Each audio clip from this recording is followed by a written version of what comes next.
Bonjour à tous, pour ceux qui ne me connaissent pas, moi c'est Déborah, je suis diététicienne et j'avais très envie de partager avec vous simplement 10 conseils vraiment de base alimentaire pour pouvoir vous soutenir un petit peu comme je peux durant cette phase qui on peut dire est totalement inédite. Je parle bien sûr du confinement. Donc voilà, les 10 conseils que je vous propose et que j'ai envie de partager avec vous sont vraiment la base que je donne à mes patients de manière tout à fait régulière. Pour le moment, évidemment, mes consultations sont par téléphone. Première chose, maintenir les bons résultats qu'ils ont obtenus, mais aussi éviter la folie alimentaire due au confinement. Donc voilà, tout ce qui est stress, anxiété et au bout d'un certain moment, évidemment, l'ennui vient s'y ajouter, vont vous mener inlassablement vers le frigo, placard, etc. Donc j'avais juste envie, pour ceux qui sont intéressés, regardez la vidéo, 10 conseils super pratiques, très simples. Pour ceux qui ne sont pas intéressés, faites autre chose, hein, ça ne sert à rien de regarder cette vidéo. Donc voilà, on va commencer tout de suite. La première chose que j'ai à partager avec vous, ça va être l'ordre des repas. D'accord? L'ordre des repas à maintenir, c'est-à-dire que même si on est à la maison, etc., essayez de respecter le petit déjeuner, le dîner, le goûter et le souper. Toutes les collations entre eux, il n'y a pas besoin. Je vous le dis tout de suite, il n'y a pas besoin. Donc, le but, c'est qu'il y ait toujours au minimum 4 heures entre chaque repas. Généralement, voilà, c'est vraiment le temps idéal et minimum entre chaque repas. D'accord? Alors, pour le petit déjeuner. Alors, le petit déjeuner, il y a une règle fondamentale, c'est ne pas commencer la journée avec du sucré. Si vous le faites, vous serez toute la journée poussé à continuer à manger du sucre de toutes les façons possibles. D'accord? Donc vous allez essayer de résister, mais croyez-moi, vous ne gagnerez pas. C'est lui qui gagnera. Donc la toute première règle, c'est que le matin, vous puissiez manger gras et salé. D'accord? Donc tout ce qui est pain, pas le pain blanc. Le pain blanc est un pain qui ouvre l'appétit, il n'y a rien dedans, donc forcément le corps va continuellement vous demander de lui donner quand même quelque chose de nourrissant. Donc pain gris complet, tout ce que vous voulez comme type de pain, d'accord? Vous y ajoutez beurre ou huile d'olive si vous aimez. Et la garniture, en tout cas que je préfère, c'est le fromage. Donc tous les types de fromage, et ceux-ci, bien évidemment, doivent être entiers, pas allégés, etc. On en reviendra par la suite. Il faut juste aussi qu'il y ait plus de fromage que de pain. D'accord? Café, thé sans sucre. Vous allez faire la grimace. Quelques jours après, vous allez voir que vous serez directement habitué et c'est une très très bonne habitude à prendre. Alors, environ 4 heures, 4 à 5 heures après le dîner. Le dîner doit être complet. Profitez pour dîner chaud, vous êtes à la maison. Donc le dîner complet, c'est-à-dire que donc une assiette environ, on va dire que c'est 5 portions. Donc on 2 portions de protéines animales ou végétales, selon vos goûts, 2 portions de légumes, cuits, crus, les deux, si vous voulez, et une portion de féculents, pommes de terre, pâtes, riz, semoule, tout ce que vous voulez, mais toujours moins de féculents que de protéines et de légumes. Ça va vous permettre vraiment de rester toute l'après-midi tranquille et vous pourrez vaquer à vos occupations. Alors bien assaisonné, assaisonnement tout à fait normal, hein, sur les légumes, ce que vous voulez. Si c'est des salades, huile, vinaigre, sel, poivre, épices, condiments, n'hésitez pas à y mettre du goût. Et également, il faut que ce soit bon et que ce soit beau aussi. Donc profitez malgré tout de la saison, qu'on commence un peu bizarrement, mais on est quand même au printemps. Alors, Pour le goûter. Alors le goûter vient 4 à 5 heures aussi après le dîner. Donc là, c'est la récompense. C'est le moment de la récompense. Donc vous avez bien compris que c'est la place du sucré. Alors pour ce petit goûter, n'hésitez pas à faire sous forme aussi de petits repas. C'est-à-dire tout ce qui est sucré. Un fruit, un biscuit, un ou deux biscuits, chocolat, etc. En fait, ce que vous aimez, mais pas un fruit, puis une demi-heure après un morceau de chocolat, une demi-heure après un biscuit. Là, le cerveau va l'enregistrer un petit peu comme si c'était un grignotage. Donc, si il grignote, son mot d'ordre, c'est de stocker. Donc, c'est absolument pas ce qu'on veut. Je suis d'accord avec vous. Donc, voilà, sous forme de petits repas, faites-vous plaisir. Faites plaisir aussi à vos enfants. Et s'ils vous demandent du sucre le matin, vous lui dites juste que c'est pas que c'est interdit, mais c'est juste à un autre moment de la journée. Vous allez voir, ça va déjà nettement les rassurer. Pour le souper, alors pour le souper, si vous avez faim, mangez. Si vous n'avez pas faim, ne mangez pas. C'est aussi simple que ça. Écoutez votre corps, il vous transmet continuellement les informations dont il a besoin. D'accord? Il faut juste se poser 2 minutes et l'écouter. Donc, si vous avez faim, mangez. Alors là, généralement au souper, on préconise aussi une plus petite assiette. Ça vous aidera aussi, les yeux seront contents. Et moitié protéines, animales ou végétales, et moitié légumes. Simplement, ça peut être aussi une soupe éventuellement si vous voulez. Maintenant, pour le souper, la règle d'or, c'est sans féculents. Moins vous aurez de féculents le soir, plus vous serez tranquille la soirée, plus vous dormirez bien, plus vous récupérez.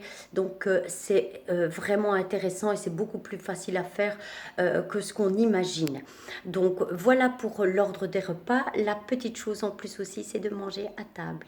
Alors je sais que parfois, voilà, dans des situations comme celle-ci, on a envie de se faire un peu plus plaisir que d'habitude, mais la semaine, voilà, on reste à table, on partage son repas et on essaie de garder les proportions parce que rien n'est interdit. C'est juste de mettre les bons aliments au bon moment. Alors, assaisonner pareil, hein, pour le souper, c'est la même chose. On va passer au point numéro 2. Alors, le point numéro 2, ça va être l'eau. L'eau est le premier constituant de votre corps. C'est la première chose qu'il faut faire au lever. On boit un verre d'eau par petite gorgée. Voilà, ça va être la première chose à faire. Et entre les repas, on boit. D'accord? Donc, l'idéal, c'est d'avoir toujours un petit verre d'eau près de vous. Moi, par exemple, voilà, il est juste là. D'avoir toujours un verre d'eau près de vous. Dès qu'il est terminé, ben, vous le remplissez. Et dès que vous le voyez, ben, vous buvez. Voilà, comme ça, c'est fait. Donc, vraiment, c'est un entraînement. Plus vous allez le faire, plus vous aurez soif. Et c'est délicieux de boire quand on a soif. Alors, le troisième point va être simplement que plus vous mangez, plus vous aurez faim. Moins vous mangez, moins vous aurez faim. Ça, c'est une certitude, c'est quelque chose qui est prouvé. Donc, voilà, essayez d'y penser plus souvent et de vous dire que, voilà, si vous n'avez pas faim, surtout, essayez de trouver une autre occupation que de manger quelque chose parce que ceci va vous amener automatiquement à avoir envie de regrignoter quelque chose dans la demi-heure, l'heure qui va suivre. D'accord? Donc, votre corps vous informe réellement quand vous avez faim. Et je sais que vous savez. Mais bon, il y en a plein qui font semblant. Donc, essayez de vous écouter, c'est très, très important. Alors, le quatrième point va être de... À chaque fois, je l'oublie, celui-là, et pourtant, il est... Ah oui, il est hyper important. Quand vous mangez, lentement, mâchez vos aliments correctement. Alors, comment on sait quand on a mâché assez? Ça va être simplement d'attendre l'action de la salive. La salive va vraiment, à un moment donné, arriver, va se mélanger à votre nourriture. Et quand, voilà, avalez normalement, ça va déjà aider énormément à votre digestion. Donc mangez lentement, bien mâcher les aliments et attendre l'action de la salive va être vraiment un atout incroyable au niveau de votre digestion, je vous le promets. Essayez, vous allez voir la différence. On arrive au cinquième point. Le cinquième point, euh, ben, je suppose que c'est déjà arrivé, c'est les pulsions alimentaires, c'est-à-dire que voilà, on essaye de se rassurer, on essaye de se réconforter via l'alimentation, seulement on voit vite et bon voilà que c'est un cycle sans fin en fait, hein. Donc la première chose à dire par rapport aux pulsions alimentaires, voilà, si vous êtes déjà dans la journée en pulsion alimentaire, ben, lâchez un peu prise, recommencez à zéro le lendemain, d'accord, avec un petit déjeuner, je rappelle, salé. Si vous vous dites oui, là j'ai vraiment exagéré, ça ne peut pas continuer, parce qu'en plus on ne sait pas combien de temps ça va durer, le confinement, donc dans ces cas-là, l'erreur aussi à faire, c'est de faire ses courses et de prendre tous des produits light, maigres, allégés, 0%, etc. Surtout, ne faites pas ça. Ça va empirer la situation. Donc voilà, laissez tomber pour la journée, bon ben c'est pas grave, et on recommence du bon pied le lendemain, simplement. D'accord. Donc tout ce qui est base, calories, etc., produits maigres, light, qui n'ont pour moi aucun intérêt nutritionnel, mais ça, c'est mon avis personnel. D'ailleurs, je suis en train d'écrire donc tout en finesse, hein. Ça c'est simplement, vous ne saurez pas lire, mais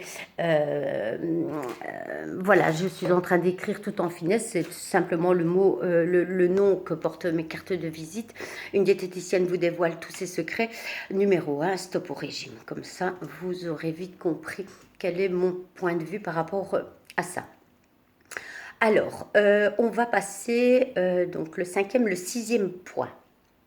Le sixième point, faites vos listes de courses au calme. D'accord. Donc, ici, c'est vraiment de faire une liste de courses. Ça va vraiment vous aider à organiser vos repas sur plusieurs jours. Et comme ça, vous avez aussi une idée quand vous rentrez de portions. Donc, essayez de portionner un petit peu, ne serait-ce que pour avoir une idée globale de ce qui pourra être simplement mis au repas, sans vous priver de rien du tout, évidemment, mais d'avoir une organisation des repas beaucoup plus facile.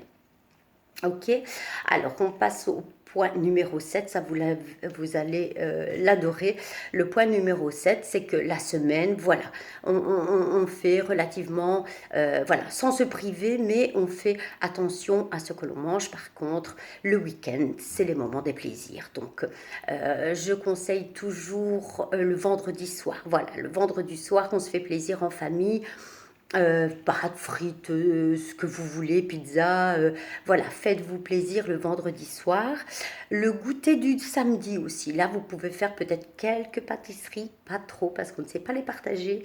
Donc voilà, faites quelques pâtisseries avec les enfants, etc. Par contre, les enfants, vous pouvez les faire cuisiner aussi, hein. Il n'y a pas que les pâtisseries qui leur plaisent. Et alors le dimanche midi aussi, apéro, truc. Voilà, faites-vous plaisir le dimanche midi. Avec quelque chose que la famille aime bien. C'est toujours important de partager des bons moments voilà, avec l'alimentaire, ça fait vraiment partie des joies de la vie. Donc je ne vous en prive pas du tout.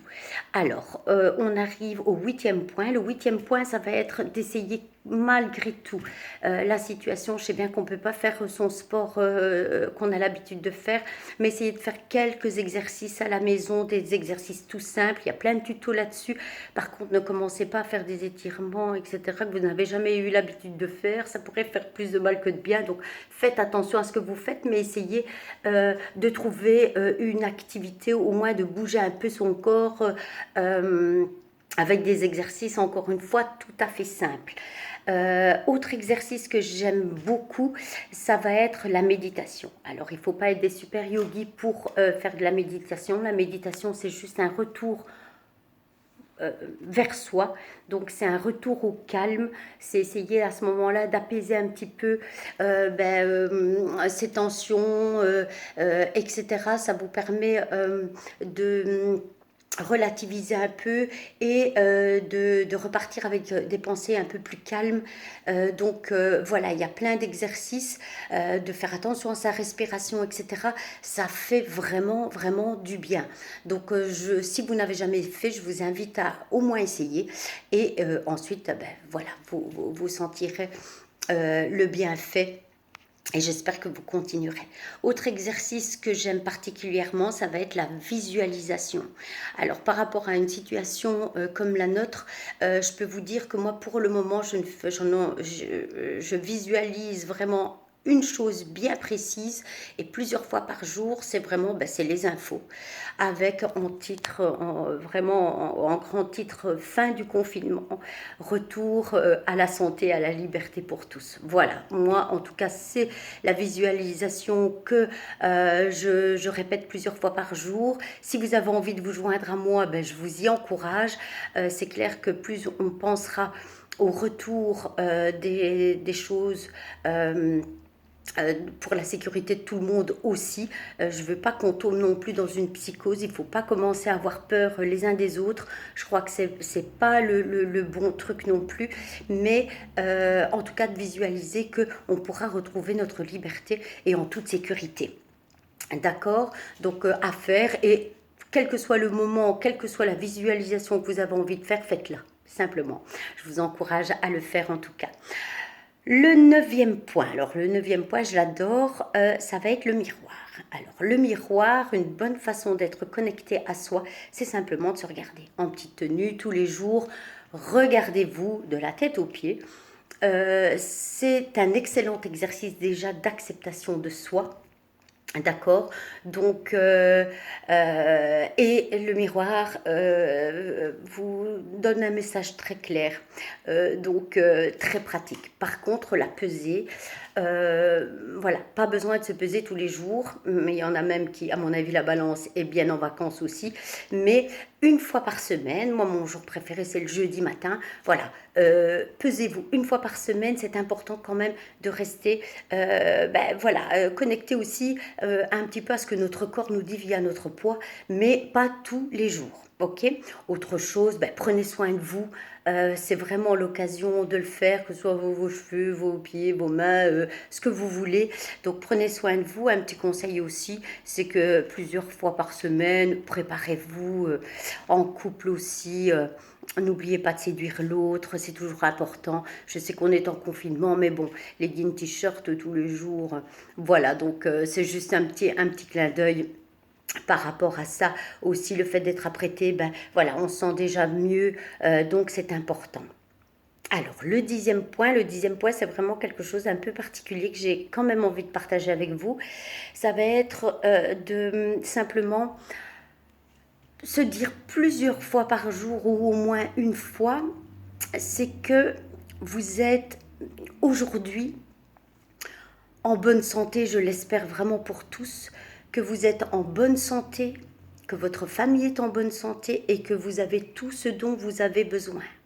Si vous pensez ainsi aujourd'hui, il en sera de même pour demain. Donc c'est des petites phrases qui, mais qui ont vraiment un impact important et positif. Donc je vous encourage à le faire. Il y a des phrases aussi comme je suis en parfaite sécurité, je suis sereine et en paix, je suis en bonne santé, ou je suis voilà, simplement là chacun a le droit d'y mettre la phrase dont il a le plus besoin. Quand vous dites je, il y a vous évidemment, hein, il y a votre propre personne, mais aussi il y a tous ceux que vous aimez et si vous voulez le monde entier aussi. Donc ce sont des petites phrases tout à fait positives mais qui permettent de vous recentrer, de vous calmer et de repartir un peu plus positif dans sa journée.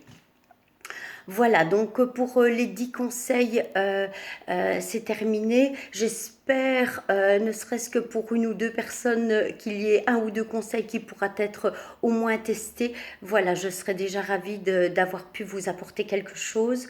Maintenant, voilà, moi c'est ma petite contribution à tout ce qui se passe, qui m'a donné envie de faire cette vidéo. Alors maintenant, je terminerai quand même avec un petit mot pour manifester en fait toute ma reconnaissance par rapport à tout le corps médical qui sont H24 au taquet. Merci vraiment à tous. J'ai envie aussi d'exprimer mon admiration pour toutes les personnes qui sont dévouées pour le bien des autres. Franchement, j'admire autant de générosité. Je voudrais partager aussi toute ma, mon envie et surtout ma compassion à toutes les familles qui sont endeuillées. Vraiment, je ne peux pas vous exprimer ce que je ressens vraiment, mais sachez que voilà, je pense à vous et je vous soutiens de tout mon cœur. Et pour toutes les personnes qui sont touchées, vraiment, je vous souhaite qu'une seule chose, c'est la guérison. On en entend de plus en plus, donc accrochez-vous, c'est tout ce que je vous souhaite. Je terminerai par ceci, vous avez le choix. Vous avez le choix soit de nourrir votre ego. Alors votre ego, c'est celui qui est jamais content, qui est pessimiste sans arrêt, qui se trouve continuellement des excuses, qui n'en fait qu'à sa tête et qui voilà, c'est toujours voilà, la faute des autres, etc. Donc, à côté de ça, vous avez l'esprit. L'esprit est là pour, est le seul qui puisse le calmer. Donc, en lui disant, oui, écoute, ça va, ne t'énerve pas, tout va bien, ça va aller, tout ira bien. Vous avez à côté de ça le choix de nourrir votre corps. Écoutez-le, il dit toujours la vérité. Et le choix de nourrir votre âme qui, elle, est toujours dans l'unité. Voilà pour mon petit mot. Si votre corps, âme et esprit sont d'accord, alors on peut dire que vous êtes alignés. Et c'est ce que je vous souhaite à tous. Je voudrais embrasser toute ma famille d'ici et d'Italie, tous mes amis, toutes mes connaissances et tous ceux que je ne connais pas aussi. Je vous embrasse et je vous dis à bientôt. Bye, ciao.